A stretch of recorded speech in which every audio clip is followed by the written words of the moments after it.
कस्तो छौ, कहाँ छौ, कोसित छौ, आजकल के गर्दैछौ?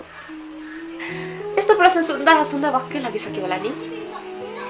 मलाई सोध्नु छैन, मलाई तिमी खालि यो बताइदेऊ, तिमी खुसी त छौ नि? त्यो तिम्रो सानो सानो प्रगतिलाई तिमी बाँच्दै त छौ नि? एकान्तमा यतिकै एक्लै बसिरहँदा तिमी मन खोलेर हाँस्दै त छौ नि?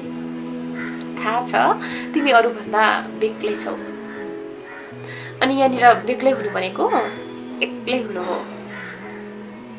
बेला बेला तिमीलाई पनि लाग्दो हो नि कोही साथमा भइदिए पनि हुन्थ्यो जस्तो?